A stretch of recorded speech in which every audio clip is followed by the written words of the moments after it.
Der KI-Boom ist immer noch in vollem Gange und schwappt immer weiter auch auf Videospiele über. Vermeintliche Platzhalter-Grafiken, die es merkwürdigerweise immer wieder ins finale Spiel schaffen. Entwickler, die gezwungen werden, KI zu nutzen und zu trainieren, bevor sie dann von ihr ersetzt werden. NPCs, die sich frei mit dir unterhalten können und Computer, die rund um die Uhr gegen sich selbst antreten, um das Level eines Pro-Gamers zu übertreffen. Ist künstliche Intelligenz der Todesstoß für kreative, einzigartige Videospiele oder ist es tatsächlich die Rettung für eine Industrie, die inzwischen rund 10 Jahre benötigt, um ein einziges Spiel fertigzustellen? Von KI oder AI in Zusammenhang mit Videospielen spricht man bereits seit der Computer oder eher noch die Maschine Nimatron im Jahre 1940 beim NIM-Spielen selbst gegen erfahrene menschliche Spieler gewinnen kann. Der Begriff Spiel-KI umfasst eine breite Palette an Funktionen und Techniken, die meist auf eine Form der automatisierten Berechnung hinauslaufen. Die Maschine kann eine vorgegebene und begrenzte Reihe an Reaktionen auf eine ebenso vorgegebene und begrenzte Reihe an Eingaben umsetzen.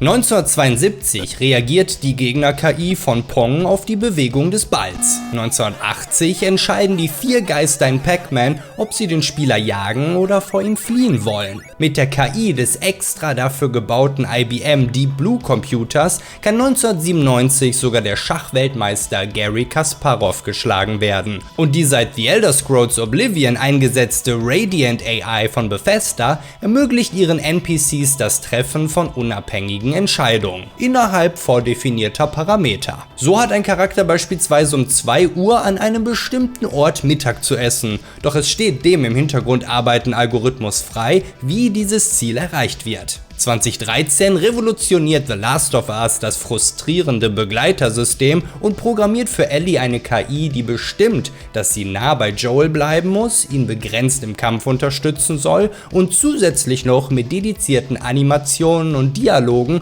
auf die Umgebung reagiert. Ein Jahr später begeistert Alien Isolation mit seiner Xenomorph-KI, die das Verhalten des Aliens unberechenbar macht. Zwar lernt es nicht, kann seine Suchmuster aber anhand von Spielerstrategien anpassen und so zumindest den Eindruck einer intelligenten Bedrohung erzeugen. Spiel-KI erzeugt über die Jahrzehnte hinweg ein dynamischeres Spielerlebnis, das der Welt ein Gefühl von Leben verleiht, anstelle nur auf geskriptete Szenarien zu vertrauen. Die Fähigkeit von NPCs, ihr Verhalten in Echtzeit anzupassen, in Deckung zu gehen oder ihre Handlungen untereinander zu koordinieren, sorgt für eine erheblich gesteigerte Immersion. Wenn wir heute allerdings von KI sprechen, meinen wir in der Regel nicht die Spiel-KI, gerne auch Symbolical oder Classical AI genannt, wir sprechen von maschinellem Lernen, populär gemacht durch ChatGPT, das mit Hilfe seiner Algorithmen Antworten ausgibt, indem es auf existierende Daten zurückgreift und die Antworten entsprechend der Wünsche des Nutzers anpasst, erweitert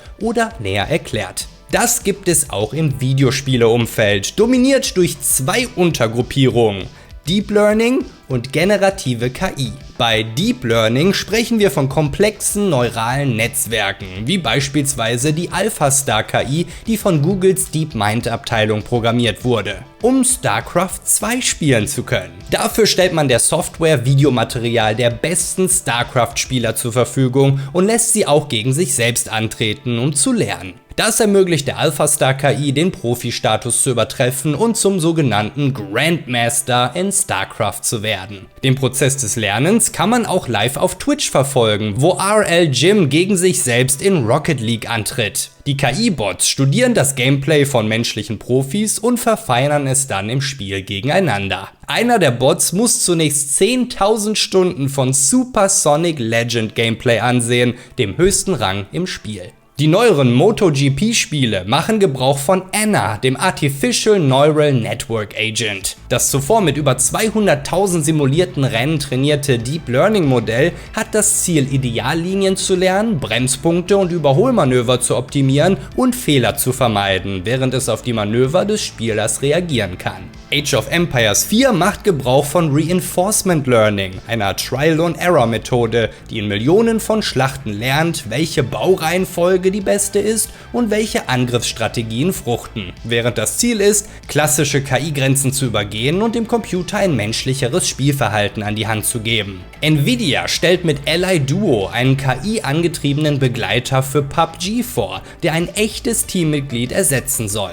Anders als vorprogrammierte Bots ist die KI vertraut mit Itemdaten, Spielerstrategien und PUBG-Jargon, sodass es auf Sprachbefehle reagiert und in Echtzeit dynamisch Antworten und Entscheidungen treffen kann. Für all diejenigen, die keine Freunde, aber viel Geld für eine gute Grafikkarte haben. Diese in Echtzeit stattfindende Analyse und Anpassung auf das Spielerverhalten kann die Gameplay-Erfahrung signifikant verbessern und intensiver gestalten. Oder auch einfacher. Im September 2024 lässt Sony sich eine KI patentieren, die das Spielen eines Games für den Spieler übernehmen kann, wenn dieser nicht mehr weiterkommt, was dem Begriff PlayStation eine völlig neue Bedeutung verleiht. Im Guide-Modus soll ein KI-kontrollierter Protagonist die Lösung vormachen, bevor der Spieler sie selbst durchführen darf. Im Complete-Modus hingegen spielt die KI die komplette Sequenz alleine durch, wie bei einem schweren Boss zum Beispiel. Das ist höchstwahrscheinlich weniger eine Funktion für die breite Masse und mehr eine zusätzliche Idee in ihren Barrierefreiheitsbemühungen. Der Gebrauch von KI dabei ist eine rechtliche Notwendigkeit, da man keine Gameplay-Mechaniken patentieren darf. Eine KI aber natürlich eine Technologie ist. Eine schwer umzusetzende, da das Deep Learning mit tausenden Stunden Gameplay bereits vor dem Launch stattfinden müsste, wo ja meist bis zur letzten Sekunde noch am Spiel gefeilt wird. Generative KI hingegen ist das Feld, das zunehmend mehr genutzt wird und das zum sogenannten AI-Slop führt. Minderwertige KI-Assets, die meist sofort als solche zu identifizieren sind. Sinn und Zweck generativer KIs ist es, anhand eines Prompts neue Inhalte wie Texte, Bilder, Videos, Musik oder Programmiercodes zu erstellen, wofür sie sich Muster aus riesigen Datenmengen zusammensucht. Wichtig ist hier die Unterscheidung zu prozeduraler Inhaltsgenerierung. Eine generative KI erstellt völlig neue Inhalte, während prozedurale Inhalte anhand von Vorgaben des Programmierers generiert werden, wie die zu findenden Waffen in Borderlands, die Spielwelten von No Man's Sky oder Minecraft, die Musik von Proteus oder der verwirrend betitelte AI-Director von Left 4 Dead. Dieser passt Spawnpunkte und Gegner anhand der aktuellen Spielersituation an, sodass dessen Status, Skill und Aufenthaltsort mit einfließt. Zusätzlich beeinflusst er das Spielgeschehen passend mit visuellen Effekten, dynamischer Musik, Charakterkommunikation, dem Spawn von Energie-Items, Waffen, Munition sowie speziellen Infizierten. Doch all das basiert auf durch Programmierer festgelegte Algorithmen. Ein Extrembeispiel für generative KI ist das Spiel AI Dungeon, eine textbasierte Fantasy-Simulation mit unendlichen Möglichkeiten. Darin kannst du die Spielwelt, Charaktere und Szenarios bestimmen, während die KI die Geschichte vorantreibt, sodass du sowohl mit einer Armee gegen eine Alien-Invasion kämpfen, als auch als mystischer Detektiv die Ermordung der Feenprinzessin untersuchen kannst. Codex Mortis brüstet sich stolz damit, aus einer 100% KI gesteuerten Entwicklung zu resultieren. Zweifelsohne, um die Kontroverse als Marketing zu nutzen. Und das Ergebnis ist nichts weiter als ein minderwertiger Vampire Survivors Klon. Das experimentelle Krimispiel Wortwill, das laut eigener Aussage auf den neuesten KI-Technologien basiert, generiert seine NPC-Dialoge in Echtzeit, in Reaktion auf die freien Fragen des Spielers. Während man so in einem Mord ermitteln soll, wird man allerdings damit konfrontiert, dass das Spiel einen nicht versteht, dass die NPCs nur Stuss von sich geben oder einen sogar spoilern. Cygnus Enterprises war ein Third-Person-Shooter, in dem man sich per Spracheingabe mit KI-gesteuerten NPCs und seiner Begleiterdrohne frei unterhalten konnte. Diese Form der generativen KI war allerdings zu leistungsintensiv, weshalb man sie auf die Server von InWorld auslagerte, einem koreanischen Anbieter von Sprach-KI, mit dem auch Microsoft kooperiert. Doch es gibt auch positive Beispiele. Bereits 2022 stellt Sony Sophie vor, eine Gran Turismo KI, die durch Deep Reinforcement Learning die Beherrschung der Fahrzeugdynamik und Präzisionsmanöver optimiert. Sie kann in sekundenschnelle Entscheidungen hinsichtlich wechselnder Rennsituationen treffen und damit auch Windschatten ausnutzen, Überholmanöver starten oder sogar blocken. Zudem kommuniziert sie während des Rennens auch in Smileys, was ihre simulierte Emotionslage darstellt, die sich ebenfalls, ganz menschlich, aufs Fahrverhalten auswirkt. Abgesehen von diesen KI-Modellen, mit denen der Spieler direkt im Gameplay in Berührung kommt, hat künstliche Intelligenz auch einen erheblichen Stellenwert in der Entwicklung von Videospielen eingenommen. Wie beim Deep Learning Prozess kann das millionenfache Spielen durch einen Computer die Qualitätssicherung erleichtern, um so deutlich schneller Bugs und Glitches zu entdecken, die selbst menschlichen Testern durchgehen würden. Gleichzeitig gibt es aber sicherlich auch Bugs, an die man beim Trainieren der KI nicht gedacht hat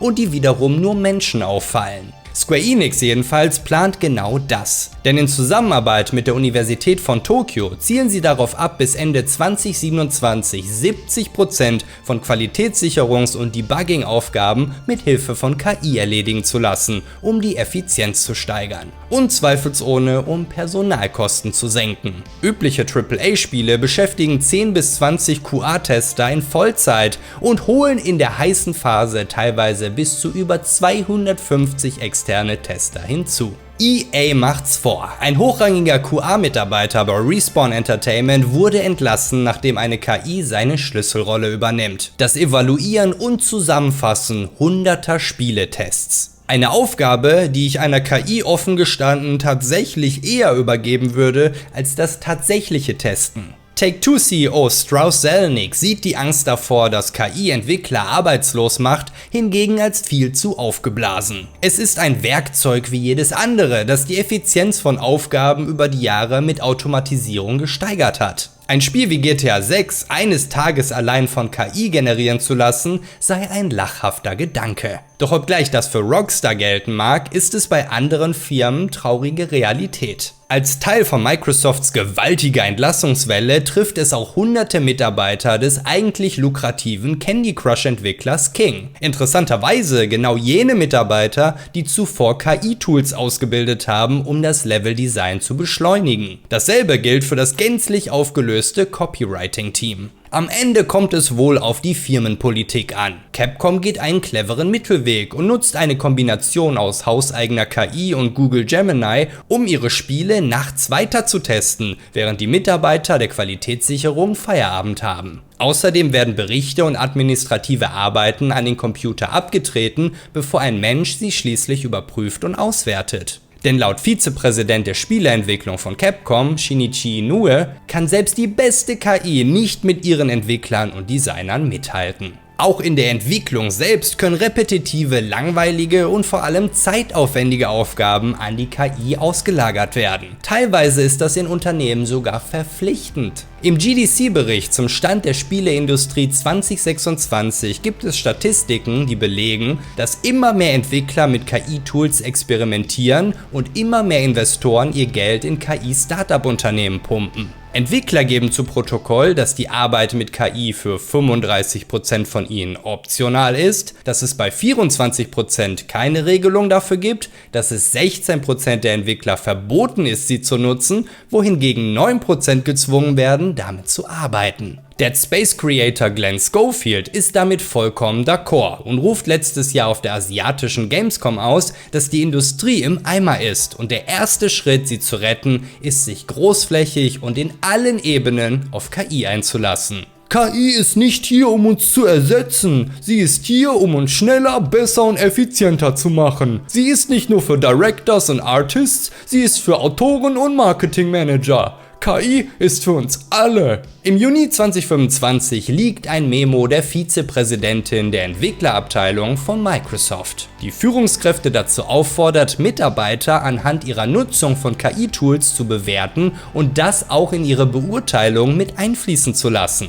KI ist mittlerweile ein grundlegender Bestandteil unserer Arbeitsweise und der Einsatz ist nicht mehr optional. Er ist für jede Rolle und jede Ebene von zentraler Bedeutung. Auch EAs Führungsebene drängt seine rund 15.000 Mitarbeiter, KI für möglichst alles einzusetzen. Dafür gibt es Trainingskurse, einen internen Chatbot namens ReefGPT und vollumfängliche Aufgabenautomatisierung. CEO Andrew Wilson beteuert die Effizienzsteuerung. Stadien können nun in 6 Wochen anstelle von 6 Monaten erstellt werden. Auch erblasst die Anzahl von 36 unterschiedlichen Rennanimationen in FIFA 23 im Vergleich zu den 1200, die in EA Sports FC 24 möglich wurden. Kein Wunder, dass die Chefetage so heiß darauf ist, nachdem der Trailer zu Google Project Genie die Aktienkurse der gesamten Industrie um mehrere Milliarden einbrechen lässt. Nintendo verliert 5%, Take-Two 9% und Unity sogar rund 30%. Das KI-Tool der Google Labs kann ganze erkundbare Spielwelten anhand von einfachen Prompts erzeugen. Das ist zwar noch kein ganzes Spiel, aber schon ein potenziell großer Teil davon. Das ist nur der nächste und technisch beeindruckendste Schritt in Sachen KI-simulierter Spiele. Ebenfalls bei Google entsteht 2024 das Projekt Game Engine, welches das originale Doom in Echtzeit und ohne Engine aufbauen und spielbar machen kann. Ein Bildgenerator erstellt die Frames auf Basis vorangegangener Bilder sowie der erkannten Nutzereingabe, während ein neuronales Netz den Spielstatus verwaltet und sich Munition und Lebenspunkte merkt. Im selben Jahr versucht Oasis Minecraft spielbar zu machen. Die KI-getriebene Simulation versucht Spieleaktionen anhand von Maus- und Tastaturinputs vorauszusagen und so die Frames zu generieren. Die im Browser spielbare Version arbeitet ohne Speicher oder Code, was sie gerne unberechenbar macht, da Items verschwinden oder man an andere Orte teleportiert wird. 2025 veröffentlicht Microsoft ihr Muse-Projekt, das die Optik eines Videospiels, Controller-Aktionen oder beides generieren kann. Die Technik entsteht in Zusammenarbeit mit Ninja Theory, einem Studio, das Microsoft dieses Jahr abgestoßen hat. Ob erzwungen oder nicht, laut dem GDC-Bericht nutzen 36% von Entwicklern KI-Tools in irgendeiner Form während ihrer Arbeit und die Tendenz geht aufwärts. Eine globale Google Cloud-Umfrage Mitte 2025 kommt sogar auf 87%. 36% derer Befragter nutzen KI sogar für dynamische Leveldesigns, Animationsarbeit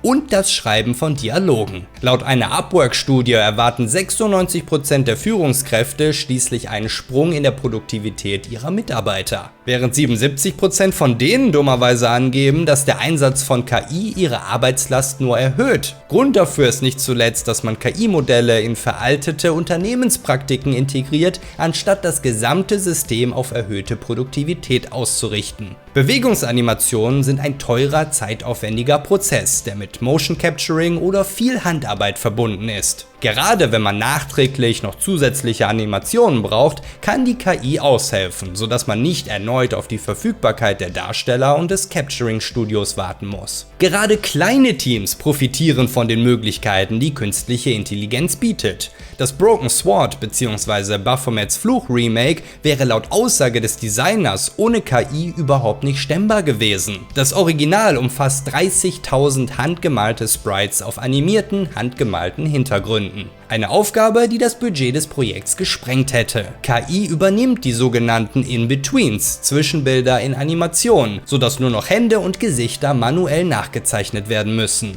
Aus einer Stunde pro Zeichnung werden so nur noch 5 bis 10 Minuten. YouTuber DocStream veranschaulicht schön, wie der Einsatz von KI Spekulationen im Entwicklungsprozess verhindern kann und somit Zeit spart. Anstelle beispielsweise Gegner im Gameplay-Test mit zylindrischen Platzhaltern zu ersetzen, wie es nicht unüblich ist, kann man innerhalb von Sekunden die tatsächlichen Konzeptzeichnungen in 3D-Modelle konvertieren, die schnell deutlich machen, wenn der Gegner zum Beispiel zu groß, zu dünn oder zu dunkel ist, um das Gameplay unterhaltsam zu gestalten. Wenn die 3D-Artists dann mit ihrer Arbeit beginnen, sparen sie sich sogleich die ersten paar Revisionen. Auch der CEO von ShiftUp, dem Stellar Blade-Entwickler, betont, dass Firmen in kleineren Ländern wie Südkorea ohne den Einsatz von KI überhaupt nicht konkurrenzfähig wären. Seine 150 Leute an einem Projekt stehen Hunderten in den USA und 1000 bis 2000 in China gegenüber. Mithilfe künstlicher Intelligenz kann laut ihm eine Person die Arbeit von 100 übernehmen. Metal Gear-Erfinder Hideo Kojima sieht das differenzierter. Der 62-Jährige hält es für unwahrscheinlich, dass künstliche Intelligenzen innerhalb seiner Lebzeit Kunst entwickeln werden, weshalb er in dieser Hinsicht kein Interesse daran hat. Wohl aber ein anderer. Im Dezember meint er gegenüber CNN, dass er sich ein intensiveres Gameplay vorstellen kann, in dem KI das Gegnerverhalten bestimmt, basierend auf der Erfahrung des Spielers, seine Aktionen und Muster. KI könnte ein effizienter Freund sein, der hilft, anderen einen Schritt voraus zu sein und der hilft, Neues zu erschaffen. Speziell neue Marken, da laut ihm Remakes und Sequels in Zukunft durch KI generiert werden. Selbst Ran Mo, der Creator von Suck Up, einem Spiel voller interaktiver KI-Charaktere, geht im Entwicklungsprozess nicht all in mit der Technologie. Jeder Schritt beginnt mit der Frage, was der Spieler an dieser Stelle braucht, und dann erst fragt man, ob KI dafür notwendig oder vorteilhaft ist. Auch hat künstliche Intelligenz keinen Platz in Design, Art und nicht einmal bei Konzeptzeichnungen. Sein Studio Proxima setzt es nur zum Erstellen von langweiligem Code ein, und selbst da muss man aufpassen, da KIs gerne ineffizient arbeiten. Passt man nicht genau auf, kriegt man einen Spaghetti-Code serviert, der zwar funktioniert, aber so unübersichtlich ist, dass eine Nachbearbeitung oder eventuelles Fixen mehr Zeit in Anspruch nimmt, als wenn der Programmierer den Code direkt selbst geschrieben hätte. Den Anreiz im Animationsteam sieht er da schon eher, wo eine deutlich befriedigerende Animation mit Hilfe von Claude AI innerhalb von 3 Minuten geschaffen wird, die aufgrund ihrer komplizierten Mathematik erfahrene Animatoren Stunden gekostet hätte. Unerfahrene sogar bis zu 2 Wochen. Hideaki Nishino, CEO von Sony Interactive Entertainment, argumentiert, dass der Wegfall dieser händischen, zeitaufwendigen Aufgaben Gelegenheiten bietet, um lebhaftere Welten und intensiveres Gameplay zu bauen. Sony-Präsident Hiroki Totoki stimmt ihm zu. KI wird es einfacher machen, innovative und ambitionierte Projekte anzugehen, die zuvor nur schwer zu stemmen waren, aufgrund von Zeit- und Budgetrestriktionen. Zu diesem Zweck kaufen sie im April auch die britische auf Machine Learning spezialisierte Firma Cinemersive Labs, von denen sie sich eine Verbesserung ihrer Gameplay-Optik und Rendering-Techniken versprechen. Sie sind beispielsweise für die MetaQuest-App Parallax verantwortlich, die Smartphone-Fotos in volumetrische 3D-Ansichten verwandeln. Das passt zu der vorangegangenen Akquise von iSize in 2023, die mit Deep Learning für Videoübertragungen arbeiten. Dahinter wird ein intensivierter Fokus auf 4K Cloud Gaming vermutet, mit dem Sony bereits herumexperimentiert hat. Außerdem verbrüdern sie sich im Mai mit Bandai Namco für eine noch wenig detaillierte Initiative rund um generative KI in Videospielen. Um die ersten Gegenargumente direkt zu entkräften, fällt natürlich sogleich der Standardsatz, dass KI ein mächtiges Werkzeug ist, das aber nicht den Künstler oder Entwickler ersetzt. Es ist ein Verstärker der menschlichen Vorstellungskraft und ein Katalysator für neue Möglichkeiten. Als Beispiel dafür nennt er Mockingbird, ein Tool, das Gesichtsmodelle anhand von Motion Capture Aufnahmen erstellt. Naughty Dog, San Diego Studio und andere nutzen das bereits, und in veröffentlichter Form kann man es im Remaster von Horizon Zero Dawn im Einsatz sehen. The Verge veröffentlicht außerdem ein inzwischen offline genommenes Video, in dem ein Sony Director of Software Engineering mit einer Aloy spricht, die ihm in monotoner Stimme antwortet. Im direkten Gameplay kann Aloy beschreiben, was sie in ihrer Umgebung sieht, und vorschlagen, wie sie gesichtete Feinde angehen würde. Dafür sind diverse KI-Modelle im Einsatz, wie OpenAI's Whisper, aber die entsprechenden Gesichtsanimationen werden von Mockingbird beigesteuert. Zuschauer beschreiben die verzögerten, roboterartigen Reaktionen als unheimlich und scheußlich. Ganz zu schweigen von der besorgten Reaktion von Aloys Synchronstimme Ashley Burch, auch wenn keiner ihrer Daten für die Tech-Demo genutzt wurden. Auch in diesem Zusammenhang wird noch einmal extra betont, dass menschliche Darsteller nicht ersetzt werden, sondern man nur den Prozess optimiert, wie die Daten von den Aufnahmen verarbeitet werden. Zuvor stundenlange Animationsarbeit wird nun in Sekunden erledigt, wie das Animieren von Haaren, das in kürzester Zeit hunderte Strähnen ausgeben kann, die zuvor einzeln bearbeitet werden mussten. Und noch einmal: KI soll ihre Fähigkeiten erweitern, sie nicht ersetzen. Sicherlich nicht dumm, das explizit und mehrfach zu erwähnen, wo andere Unternehmen der Branche sich unsympathisch damit machen, die KI-Situation anders auszulegen. Wobei man natürlich auch nicht sagen kann, dass Sony sympathischer wirkt, wenn sie Studios schließen oder deren Mitarbeiter reihenweise entlassen, während sie stattdessen KI-Firmen kaufen, die erst einmal nichts mit Videospielen zu tun haben. Die meistgenutzte Game Engine Unity integriert ab Version 6 auch eine ganze Reihe von zeitsparenden KI-Tools. Der eingebaute Assistent hilft Nutzern, die Software zu verstehen, und kann auch Aufgaben übernehmen. Dazu gehört die Fehlersuche im Code, Optimierungsvorschläge, Projektplanung, Itemplatzierung oder die Erstellung von Prototypen und Platzhaltern. Andere Anbieter wie RevoltGPT bieten ein ähnliches Ökosystem an, über das man mit Prompts Code generieren und sowohl Spiele als auch Websites erstellen kann. Man kann sich vollkommen darauf verlassen oder es nur als Hilfe nutzen und den Code manuell verfeinern und anpassen. Auch hinter den Kulissen der Stores wird mit Unity Vector KI genutzt, um dir auf dein Spieleverhalten und deine Vorlieben zugeschnittene Games vorzuschlagen. Die künstliche Intelligenz analysiert die DNA von Spielen und das Verhalten von Spielern, wie die investierte Spielzeit, die komplettierten Level sowie die Abbruchrate. Eine Technik, die 56% des Gesamtumsatzes von Grow Solutions ausmacht, Unitys Lösung zur Nutzerakquise. Ein Wachstum, das noch deutlich steigen soll.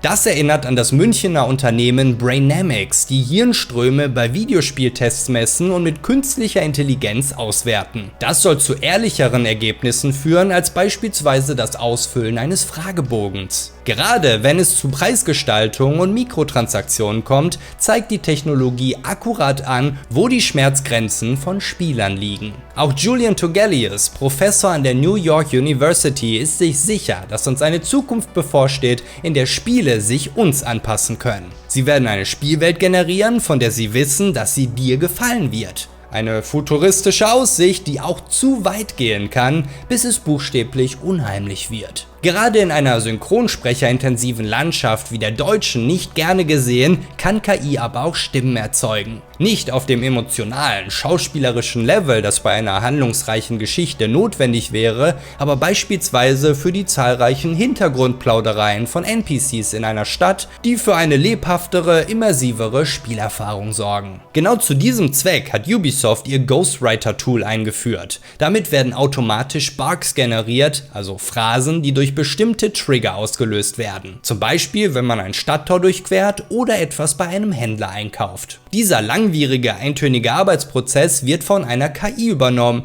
die einige Optionen vorgibt, aus denen der zuständige Mitarbeiter dann auswählen kann. Nach dem Bearbeiten und Akzeptieren einer Option lernt die KI, um künftig passendere Vorschläge auszugeben. In Zusammenarbeit zwischen Ubisoft, Nvidia und InWorld entsteht auch das Projekt Neo NPC, das per Sprachsteuerung oder freier Texteingabe individuelle Reaktionen der Charaktere auslöst, ohne die Authentizität der Situation oder der NPCs zu brechen. Nvidia selbst stellt mit Ace ein Programm vor, das denselben Zweck erfüllt. Skyrim-Modder gehen sogar noch einen Schritt weiter und entwickeln mit Herika eine ChatGPT-Begleiterin, die nicht nur das Spiel wahrnimmt, sondern auch frei mit dem Spieler sprechen und interagieren kann. Violence isn't always the answer, my friend. Erika, you have to kill him or he will kill us.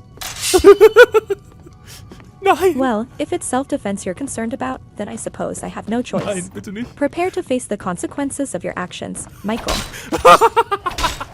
Das chinesische Free-to-Play-Rollenspiel Where Winds Meet aus dem Jahr 2024 integriert diese Technologie tatsächlich sehr überzeugend. Hinter einigen ausgewählten, weniger wichtigen NPCs in der Spielwelt steckt ein KI-Bot. Das Spiel teilt dir aktiv mit, dass es sich um einen handelt, und dann kannst du frei mit ihm per Texteingabe oder Sprache reden. Diese NPCs können sich auf Informationen stützen, die du selbst im Gesprächsverlauf eingebracht hast, und sie bleiben innerhalb ihres vorbestimmten Charakters. Eine Frau, die vernarrt ist in Blumen, wird sich sofort Sorgen um die örtliche Flora machen, wenn man ihr erzählt, dass man einen kompletten See trockengelegt hat. Auch entstehen glaubhafte Konsequenzen, wenn man beispielsweise einen Krieger zu manipulieren versucht, ihn dabei versehentlich beleidigt und er deswegen das Schwert gegen einen zückt. Ähnlich wie bei den Animationen kann Dialog so natürlich nicht nur schneller erzeugt, sondern auch angepasst und letztlich in sämtlichen Sprachen lokalisiert werden. Sogar mit der identischen Stimme. Respeecher ist ein Service, der das für die AAA-Industrie anbietet und sowohl mit Sony als auch EA zusammenarbeitet. Auch das Klonen von Darstellerstimmen wird angeboten, sofern die der Prozedur zustimmen. Eine Unterschrift, die von Synchronsprechern selten gesetzt wird, wie die deutsche SpongeBob-Stimme Santiago Zisma öffentlich macht, der einen Vertrag von Netflix ablehnt, in dem genau das gefordert wird. Doch es kommt vor. Arc Raiders hat Synchronsprecher unter Vertrag, deren Stimmen durch KI darauf trainiert sind, sämtliche Wörter sagen zu können. So müssen die Sprecher nicht jedes Mal erneut bemüht und bezahlt werden, wenn man ein neues Item integriert. Ihr CEO Jang-Hoon Lee ist sich sogar sicher, dass man keine Firma mehr finden wird, die auf KI verzichtet und man gerade deshalb mitgehen muss, um konkurrenzfähig zu bleiben. Essentiell steht aber niemand wirklich für die Sprecher ein, nicht einmal ihre eigene Gewerkschaft. Die amerikanische SAG-AFTRA schließt einen Deal mit der Gaming-Industrie darüber ab, wie KI-Stimmen in Medien genutzt werden dürfen. Auch lizenzierte Stimmen realer Darsteller. Die Gewerkschaft beteuert, dass der Deal von betroffenen Mitgliedern aus der Synchronsprecher-Community genehmigt wurde, doch das wird angezweifelt. Selbst Industriegrößen wie Steve Blum, Andrew Russell oder Shelby Young kennen niemanden, der dem Deal zugestimmt hat und halten die Vereinbarung für einen Riesenfehler. Doch nicht nur Synchronsprecher sprechen sich gegen den exzessiven Gebrauch von künstlicher Intelligenz aus. Diese Stimmen gibt es auch dediziert in der Videospieleindustrie. Fireshine Games, der Publisher von Far Far West, verweigert die Arbeit mit Entwicklern, die generative KI nutzen. Ebenso Publisher Hooded Horse, die in diesem Zusammenhang nicht einmal Platzhalter-Assets akzeptieren, da letztlich ja doch immer irgendetwas den Weg ins finale Spiel findet. Das mussten auch die Game of the Year Gewinner von Sandfall Interactive schmerzlich feststellen, die KI-Platzhalter-Texturen auf einer Litfaßsäule nicht vor Release austauschen, was sie die gewonnenen Indie Game Awards kostet. 11-Bit, der Entwickler von The Alters, gerät in negative Schlagzeilen, als auch dort ein vergessenes Platzhalter-Asset auffällt. Zudem müssen sie auf Nachfrage gestehen, dass sie für Last-Minute-Übersetzung auch eine KI in Anspruch genommen haben. Laut eigener Aussage wird das eine Notwendigkeit, um das Spiel zum Release fertig zu bekommen. Und es war immer geplant, die Übersetzungsagentur im Nachgang zu involvieren, um die qualitative Übersetzung nachzupatchen. Bei der Ankündigung von Jurassic World Evolution 3 fällt Fans auf, dass die Entwickler KI-generierte Porträts von Wissenschaftlern nutzen, die erst nach dem Aufschrei ausgetauscht werden. Auch bei Ubisoft fehlte das Feld noch auf ihrer "Wir sind die schlimmsten Firma der Industrie" Bingo-Karte. Spielern von Anno 117 Pax Romana fällt ein Ladebildschirm auf, der offenkundige KI-typische Verformungen aufweist. Ubisoft entschuldigt sich für diesen übersehenen Platzhalter und tauscht ihn schnellstmöglich aus. Ich weiß nicht, was ich suspekter finde, ob ein Ladebildschirm tatsächlich einen Platzhalter braucht oder dass das ausgetauschte Bild das essentiell selbe ist, nur dass man der KI offenbar gesagt hat, sie soll ihre Patzer verschwinden lassen. Und wenn tatsächlich Künstler das KI-Bild abgemalt haben, ist das irgendwie auch nicht besser. Doch sowohl bei Clair Obscur und Anno als auch bei The Alters und Jurassic World bleibt der Nachgeschmack, ob es wirklich zu einem Austausch gekommen wäre, wenn es niemandem aufgefallen wäre. Und was vielleicht KI-generierte Inhalte sind, die einfach noch niemand als solche bemerkt hat. Selbst physische Gesellschaftsspiele wie Dungeons & Dragons sowie Magic the Gathering haben sich durch den Gebrauch von generativer künstlicher Intelligenz verdächtig gemacht. Gleichermaßen kann man dann natürlich auch die Frage stellen, wenn die KI-Inhalte so gut sind, dass sie niemandem auffallen, muss man dann etwas dagegen haben? Laut Industrieveteranin Liz Edwards schon, die Probleme auch hinter den Kulissen sieht. Während KI-generierte Bilder häufig deutlich zu erkennen sind, braucht man bei entsprechenden 3D-Modellen nicht selten ein geschultes Auge. Denn auf digitalen Marktplätzen wie Fab gibt es keinen Filter für KI-generierte Inhalte. Laut Edwards haben solche 3D-Modelle oftmals eingebrannte Lichteffekte und die Texturen sind die Projektion eines 2D-Bildes, dessen Überreste auf dem Modell sichtbar bleiben. Speziell unter der Textur wird es aber kritisch, weil KIs selbst simple Gegenstände wie Kisten,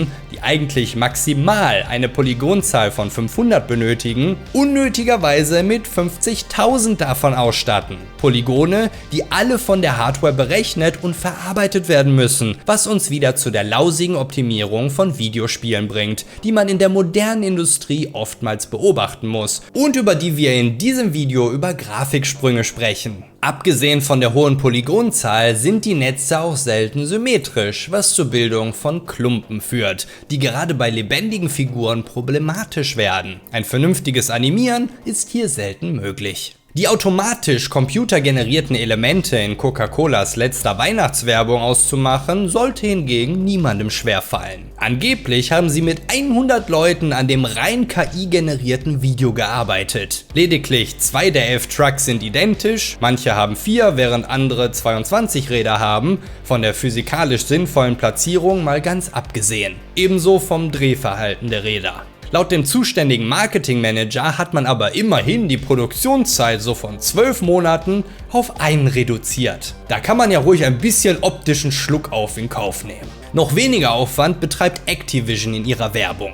Für Guitar Hero Mobile posten sie im Februar 25 ein Bild auf Instagram, das offenkundig und schlecht KI generiert ist, wenn man sich die Boxen, die Farbgebung und das teilnahmslose Publikum ansieht. Dieselbe Prozedur vollführen sie zu Marktforschungszwecken mit einem Call of Duty Zombies Mobile Game sowie Crash Bandicoot Brawl. Klickt man auf die Anzeigen, landet man auf einer Geek Lab Seite, die aussieht wie ein Mobile Store, hinter deren Installieren-Button sich aber nichts weiter als eine Umfrage verbirgt, die das Interesse am Spiel evaluiert. Wie aufwendig das Spiel wohl gestaltet wird, wenn man sich nicht einmal die Mühe macht, professionelle Artworks von Künstlern dafür erstellen zu lassen. Am häufigsten kommt es aber noch vor und fällt auf, wenn eben ein zweidimensionales Bild genutzt wird. Gerade haben wir bereits einige Beispiele gesehen, doch es gibt noch viele mehr. Activision macht sich Ende vergangenen Jahres mal wieder lächerlich, als sie in ihrem Goldesel Call of Duty tonnenweise KI-Bilder einarbeiten, die offensichtlicher nicht sein könnten. Speziell unter den sogenannten Calling Cards springt einen das an. Als Reaktion darauf dementiert Activision das Ganze ebenso wenig, wie sie es bestätigen. Wie so viele andere auf der ganzen Welt nutzen auch wir eine Vielzahl digitaler Tools, darunter KI-Tools, um unsere Teams zu stärken und dabei zu unterstützen, unseren Spielern das bestmögliche Spielerlebnis zu bieten. Unser kreativer Prozess wird weiterhin von den talentierten Mitarbeitern in unseren Studios geleitet. Der Satz auf der Steam-Seite ist da schon vielsagender. Unser Team setzt generative KI-Tools ein, um ausgewählte Spielelemente zu entwickeln. Das passiert nur Monate, nachdem im Black Ops 6 Ladebildschirm der Necrolaus mit seinen 6 Fingern auffällt. Ebenso wie der Handschuh, der ein neues Community-Event bewirbt. Auch auf der Steam-Seite von Black Ops 6 ist der obligatorische Satz zu lesen. Der wurde allerdings erst hinzugefügt, als Fans lautstark danach gefordert haben. Auch Battlefield 6 geriet ins Kreuzfeuer dafür, dass man KI-generierte Sticker ins Spiel einfügt, die man sogar noch im Store kaufen soll, wie das berüchtigte Gewehr mit den 2 Läufen. Auch gibt es einen Bären, der an jeder Tatze eine unterschiedliche Anzahl an Krallen hat, ein Adler, dessen Flügel falsch rum ist, und vergessen wir nicht die merkwürdige Hai-Skelett-Kreation, deren ganzer Körper offenbar aus Haikiefern besteht. Und natürlich aus den Flossen eines Fisches. Die nahezu universell als furchtbar abgestempelte Remaster-Trilogie von GTA nutzt KI fürs Upscaling ihrer niedrig aufgelösten Texturen. Doch die künstliche Intelligenz hat sichtliche Schwierigkeiten, den Pixelbrei vernünftig zu lesen und den tatsächlichen Text zu übertragen. Aufgrund der überwiegend negativen Haltung gegenüber generativer KI in Videospielen hat auch Steam dedizierte Richtlinien im Januar 2024 aufgestellt und 2026 weiter verfeinert. Auf der Plattform angebotene Spiele müssen nun, sollten sie generative KI nutzen, kenntlich gemacht werden und angeben, wie künstliche Intelligenz genutzt wird. Man untergliedert in 2 Kategorien. Vorgenerierte Inhalte betreffen KI-Nutzung während der Entwicklung, also bei Artworks, Code oder Audiodateien. Live generierte Inhalte werden durch KI während des laufenden Spiels erstellt. Entwickler und Publisher müssen versichern, dass keine illegalen oder rechtsverletzenden Inhalte generiert wurden und müssen Schutzmaßnahmen vorweisen, wie illegale Inhalte bei Live-Generierung vermieden werden.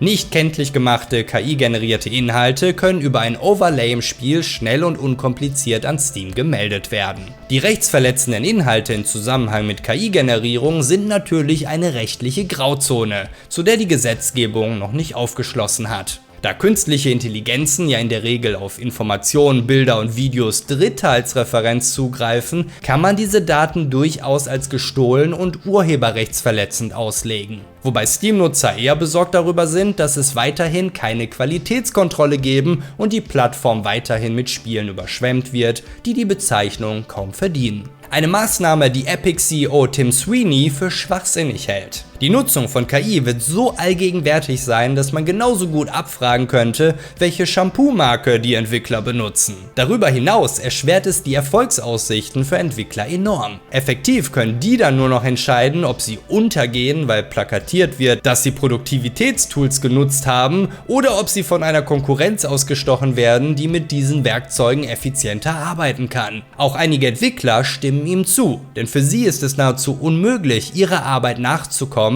wenn sie KI vermeiden sollen, da die meisten genutzten Programme es von Haus aus integriert haben, seien es Photoshop, DaVinci oder die genutzten Compiler, die den Quellcode in Binärcode umwandeln. Auch Larian-CEO Sven Vincke vertritt die Ansicht, dass richtig genutzte KI-Werkzeuge ein Bonus für Kreativteams und Workflows sind, kein Ersatz für ihre Fähigkeiten oder Kunst. Und Vincke ist ebenfalls der Ansicht, dass man es sich gar nicht leisten kann, Dinge nicht auszuprobieren. Wenn jemand das goldene Ei findet und du nutzt es nicht, bist du in dieser Industrie tot. Und wenn man dem ehemaligen Square Enix Director Jacob Navok glauben darf, interessiert es die meisten Konsumenten eben doch nicht. Er ist sogar überzeugt davon, dass Gen Z AI-Slop liebt. Nicht umsonst, so meint er, ist das erfolgreichste Spiel des Jahres 2025 Steel a Brainrot, das mit 30 Millionen gleichzeitigen Spielern Arc Raiders 80-fach geschlagen hat. Das Roblox-Spiel ist nach Italian Brainrots benannt, einem TikTok-Trend, bei dem hirnrissige KI-Kreationen mit noch hirnrissigeren Namen und Hintergrundgeschichten versehen werden, die selbst Kindergartenkinder nachplappern können. Hier sehe ich das Problem eher bei Eltern als bei künstlicher Intelligenz, aber logischerweise entwickelt sich die Videospieleindustrie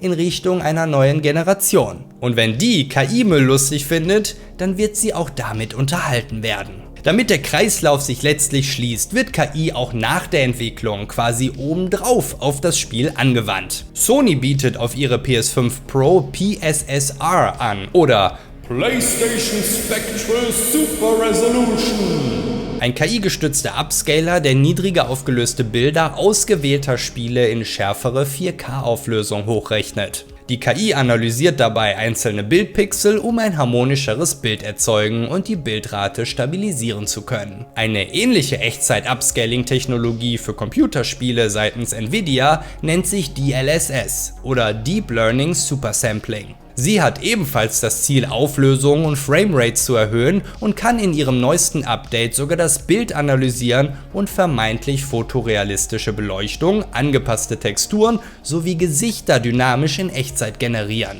Ein unter vielen Gamern bestenfalls skeptisch betrachtetes Feature, das in erster Linie dem Verkauf sündhaft teurer Nvidia-Hardware dient. Auch ist nicht nur relevant, was du zu NPCs sagst, sondern ebenso zu anderen Spielern, beispielsweise in Counter-Strike Global Offensive.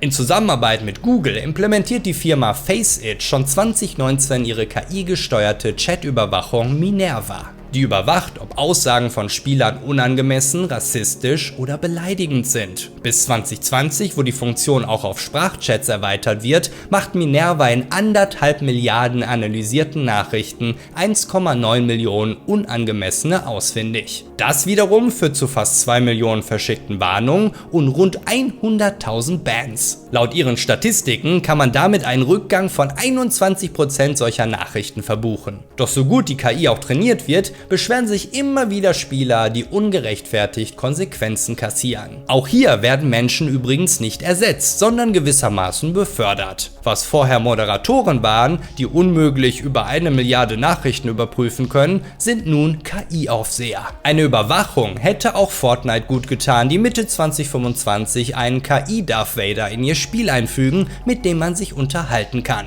Innerhalb der ersten Stunden tricksen Spieler seine Vorgaben bereits aus und lassen ihn Schimpfwörter aussprechen. Freaking, fucking. Such vulgarity does not become you. In der Originalstimme des verstorbenen James Earl Jones wohlgemerkt, der seine Stimme vor seinem Tod aber offiziell an Disney verkauft hat. Es gibt also die KI für die Spielerfahrung und die KI für die Spielproduktion. Es gibt die KI, die spielt, die kreiert und die modelliert. Und es gibt die KI, die Paranoia verursacht. Nintendo wird gezwungen, das Nutzen von KI für ihre Spielzeugmarketing-Kampagne zu dementieren, weil Social Media in diesem Daumen einen glasklaren Beweis für die Schwächen von generativer KI sieht. Die Models, die teilweise mit ihren eigenen Familien bei dem Shooting waren, sind entrüstet. Künstler Jean Dorf muss erst seinen Arbeitsprozess vorweisen, bevor man ihm glaubt, dass sein Marty McFly-Bild für Fortnite nicht KI generiert ist. Ein Poster im Spiel wird verdächtigt, weil an einem Fuß nur 4 Zehen zu sehen sind. Da Epic keine Stellung bezieht, kann es sogar sein. Wer weiß. So sehr künstliche Intelligenz aber auch aktuell gehypt sein mag, sollte man nicht vergessen, was für Kosten es verursacht. All diese Datencenter fressen Kohle ohne Ende. Sobald all diese KI-Anwendungen irgendwann nicht mehr derart extrem von all den Investoren subventioniert werden, fällt auch der für uns und für Firmen günstige Gebrauchspreis weg. Selbst jetzt ist der Einsatz bereits deutlich teurer als die entsprechenden Arbeiter, weshalb naheliegend ist, dass man mit KI niemals wirklich langfristig Kosten sparen wird. Von der Qualität der Arbeit ganz zu schweigen. Hinzu kommt, dass die Hardware von Konsolen und den meisten PCs eine KI nicht lokal arbeiten lassen kann und es eben nicht kosteneffizient ist, dafür auf externe Server zurückzugreifen. Die 50 bis 80 Euro, die man für ein Videospiel bezahlt, würden nicht einmal die mit jedem Verkauf steigenden Kosten abdecken, um die benötigten Datencenter am Laufen zu halten. KI in Videospielen ist ein schwieriges Thema, das über die kommenden Jahre sicherlich nicht einfacher wird. Dinge, die wir oder auch Entwickler der Software heute noch nicht zutrauen, können morgen schon möglich sein, weil die Technologie sich so rasant entwickelt. Genauso kann die Blase aber auch schon bald platzen, die Gelder versiegen und dann war's das mit der Allgegenwärtigkeit des Themas. Allenfalls Nvidia wird dann noch versuchen, es mit ihren Super-Grafikkarten an den Mann zu bringen. Statistische Prognosen, die den Wert von KI-Technologien im Gaming-Markt 2024 auf 3,28 Milliarden festsetzen und eine Entwicklung bis hin zu 51 Milliarden in 2033 sehen, können Schall und Rauch sein. Gerade aber, wenn man sich das Verhalten der Big Player wie Microsoft, Activision, Unity oder EA ansieht, wirkt es auf den ersten Blick zumindest nicht unrealistisch.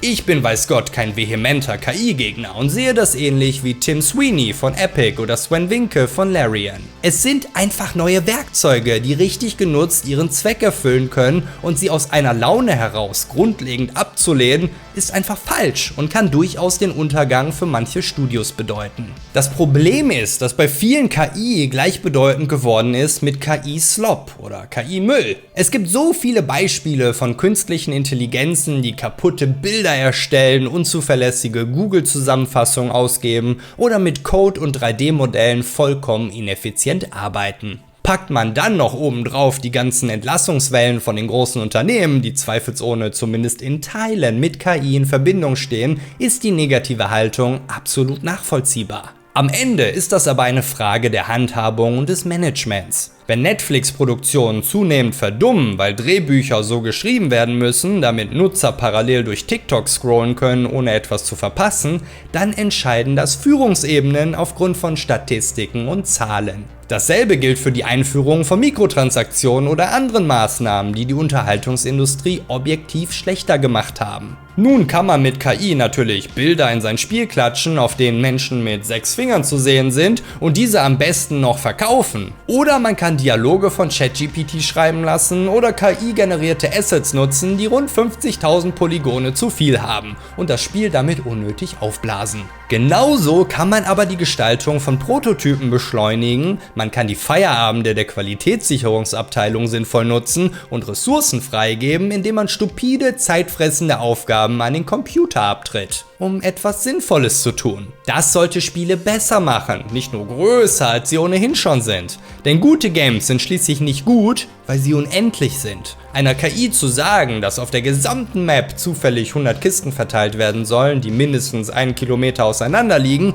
ist nicht meine Idee von gutem Game Design. So wie man in einem The Witcher 3 geradezu beiläufig eine Schatzkarte im Inventar einer Leiche findet, die einen zu einer Schnitzeljagd einlädt, um einen Schatz zu finden. Ich bin dagegen, dass auf diesem Weg freigeräumte Zeit nur in noch mehr seelenlosen Content fließt, von dem wir ohne KI in den letzten Jahren schon mehr als genug haben. Es sollte nicht das Ziel sein, die aktuellen Entwicklungszyklen von 8 Jahren mit Hilfe von KI auf 6 herunterzuschrauben, sondern vielmehr sollte das Ziel sein, wieder auf Zyklen von 2 bis 4 Jahren zu kommen und dann KI zu nutzen, um alles mit zusätzlichem Feinschliff versehen zu können. Mir gefällt die Integration von NPC-KI in Where Winds Meet, die einen freien Dialog ermöglicht und gleichzeitig den Charakter der Spielfigur erhält. NPCs, die dadurch eben nicht nur auf den Protagonisten, sondern auf dich als Spieler reagieren und sich entsprechend entwickeln. Noch viel mehr als die Orks es im Nemesis-System von Schatten von Mordor taten. Das sollte aber eine lustige Spielerei bleiben für vereinzelte, unwichtige Figuren, die man irgendwo in der Walachei trifft. Mir sind die Geschichten von Spielen ungemein wichtig und ich will sie so erleben, wie der Autor und die Designer es vorgesehen haben, ohne dass mir eine KI dazwischenfunkt, die vielleicht mehr weiß und ausplaudert, als sie sollte. Und genau wie damals bei der Bewegungssteuerung der Wii ist das vielleicht mal ganz witzig, in seinen Controller reinzusprechen, um sich zu unterhalten, aber ich will das nicht ein ganzes Spiel lang mit jedem einzelnen NPC tun. In Essenz sehe ich also so gut wie gar keine Vorteile darin, KI tatsächlich in ein Videospiel zu integrieren, aber immense Vorteile, wenn man es um das Spiel herum in die Entwicklung einfließen lässt, sofern es durchdacht, sinnvoll und nicht von Gier getrieben wird. KI-Müll ist vorhanden und wird mehr werden, ja, aber ich bin auch überzeugt davon, dass sich der Markt selbst reguliert. So penibel wie manche Spieler bereits auf sämtliche Ladebildschirme, Poster an Wänden oder Marketingposts achten, werden sie schnell merken, was unter AI-Slop fällt und was nicht. Genauso wie es bis heute auch nicht schwer war zu erkennen, welche Shovelware im eStore Müll ist. Was die Themen Privatsphäre und Datensicherheit angeht, muss das wohl jeder selbst entscheiden. Ähnlich wie jene Leute, die einen Aufstand machen, weil man ihr Haus von außen bei Google Street View sehen kann. KIs leben von Daten und sammeln eine Menge davon und sie können dazu eingesetzt werden, den Spieler zu manipulieren. Gerade eben auch hinsichtlich monetärer Angebote. Wenn eine KI wie Minerva in deinem Multiplayer-Spiel aktiv ist, musst du dir bewusst sein, dass all deine privaten Gespräche im Voice-Chat überwacht und gegebenenfalls gespeichert werden. Auch ob deine Daten letztlich bei Dritten landen, ist ungewiss, aber nicht unwahrscheinlich, weil viele KIs über diverse Integrationen und Schnittstellen funktionieren. Wie stehst du zum Thema? Siehst du es auch differenziert? Bist du der Technologie offen gegenüber oder ein vehementer Gegner? Überlegungen, wie große Videospiele auch ohne KI schneller fertig werden könnten, stellen wir in diesem Video an. Keinesfalls künstlich, aber überaus intelligent sind meine Kanalmitglieder. Retrojäger Michael, Robin, Mick ist mein Nick, Dr. Tatwaffe, muss mal was sagen, Lurgas, Bibi, Prinz Puma, Cybugs, Venceslas, Lucaria, Master, Redrom, P9608, Najia Rab, BTD, Toastbuster, Louis, Kunste, Katz, André, Xelotix, Dembrot und T-Hope. Vielen Dank für euren Lord-Support.